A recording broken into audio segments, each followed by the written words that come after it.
ರೀಸೆಂಟಾಗಿ ನಾನು ಒಂದು ವಿಡಿಯೋನ ಮಾಡೋಕ್ಕಿದ್ದೆ ಟ್ರಯಲ್ ಆಪ್ಷನ್ ಬಗ್ಗೆ. ನೀವು ಟ್ರಯಲ್ ಅನ್ನುವಂಥ ಆಪ್ಷನ್ನ ಎನೇಬಲ್ ಮಾಡಿ ನಿಮ್ಮ ರೀಲ್ಸನ್ನು ಅಪ್ಲೋಡ್ ಮಾಡಿದ್ರಿ ಅಂತಂದರೆ ಸೊ ನಾನ್ ಫಾಲೋವರ್ಸ್ಗೆಲ್ಲ ನಿಮ್ಮ ವಿಡಿಯೋ ರೀಚ್ ಆಗುತ್ತೆ, ಸೊ ನಿಮ್ಮ ಅಕೌಂಟ್ ಕೂಡ ಗ್ರೋ ಆಗುತ್ತೆ ಅಂತ ಒಂದು ವಿಡಿಯೋನ ಮಾಡೋಕ್ಕಿದ್ದೆ. ಸೊ ಅದಕ್ಕೆ ಒಂದು ಒಳ್ಳೆ ರೀಚಸ್ ಸಿಗಿದೆ. ಸೊ ಆ ವಿಡಿಯೋ ಯಾರೆಲ್ಲ ನೋಡಿದ್ರೆ ನಿಮ್ಮೆಲ್ರಿಗೂ ಕೂಡ ಥ್ಯಾಂಕ್ ಯು. ಸೊ ನೋಡೋದೇನು ನೋಡಿದ್ರ, ಬಟ್ ನಿಮಗೆ ಒಂದು ಕನ್ಫ್ಯೂಷನ್ ಸ್ಟಾರ್ಟ್ ಆಗಿದೆ. ಸೊ ಏನಪ್ಪ ಅಂತಂದರೆ ತುಂಬ ಜನ ನನಗೆ ಕಾಮೆಂಟ್ ಮಾಡಿ ಕೇಳಿದ್ದೀರಾ ಆ್ಯಂಡ್ ತುಂಬ ಜನ DM ಮಾಡಿ ಕೂಡ ಕೇಳಿದ್ದೀರಾ. ನಾವು ಟ್ರಯಲ್ ರೀಲ್ ಆಪ್ಷನನ್ನು ಎನೇಬಲ್ ಮಾಡಿ ನಾವು ರೀಲ್ಸನ್ನು ಅಪ್ಲೋಡ್ ಮಾಡ್ತೀವಿ, ಬಟ್ ಅದನ್ನು ನೆಕ್ಸ್ಟ್ ನಾವು ಪಬ್ಲಿಕ್ ಮಾಡೋದು ಹೇಗೆ ಅಂತ ತುಂಬಾ ಜನಕ್ಕೆ ಕನ್ಫ್ಯೂಷನ್ ಸ್ಟಾರ್ಟ್ ಆಗಿದೆ ಅಂಡ್ ಅದನ್ನ ಕೂಡ ನನಗೆ DM ಅಲ್ಲಿ ಕೇಳಿದ್ದೀರಾ. ಸೊ ಅದನ್ನ ಪಬ್ಲಿಕ್ ಮಾಡೋದು ಹೇಗೆ ಅಂತ ಕೇಳೋದಾದ್ರೆ ಜಸ್ಟ್ ಸಿಂಪಲ್ ನಿಮ್ಮ ಪ್ರೊಫೈಲ್ ಓಪನ್ ಮಾಡ್ಕೊಳ್ಳಿ. ನೀವು ರೀಲ್ಸ್ ಟ್ಯಾಬ್ ಅನ್ನ ಕ್ಲಿಕ್ ಮಾಡಿದ್ರೆ ಅಲ್ಲಿ ನಿಮಗೆ ಡಿಸ್ಪ್ಲೇ ಆಗುತ್ತೆ. ಅಲ್ಲಿ ಮಧ್ಯದಲ್ಲೇ ನಿಮಗೆ ಮೆನ್ಷನ್ ಮಾಡಿರ್ತಾರೆ ಟ್ರಯಲ್ ರೀಲ್ ಅಂತ.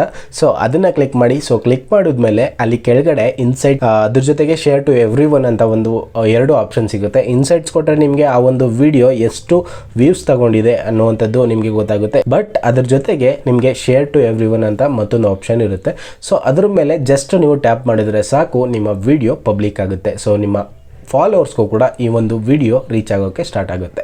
ಸೊ ಅಲ್ಲಿಂದ ನಿಮ್ಮ ಫಾಲೋವರ್ಸು ಕೂಡ ನಿಮ್ಮ ವಿಡಿಯೋ ನೋಡ್ಬೋದು ಆ್ಯಂಡ್ ನಾನ್ ಫಾಲೋವರ್ಸ್ಗೂ ಕೂಡ ರೀಚ್ ಆಗುತ್ತೆ. ಸೊ ಈ ಒಂದು ಡೌಟ್ನ ಕ್ಲಾರಿಫೈ ಮಾಡಿದ್ದೀನಿ ಅನ್ಕೋತೀನಿ. ಸೊ ನಿಮಗೆ ಇನ್ನೂ ಕೂಡ ಡೌಟ್ ಇತ್ತು ಅಂತಂದರೆ ನನಗೆ DM ಮಾಡ್ಬೋದು, ನಾನು ಖಂಡಿತವಾಗಿ ರಿಪ್ಲೈ ಮಾಡ್ತೀನಿ.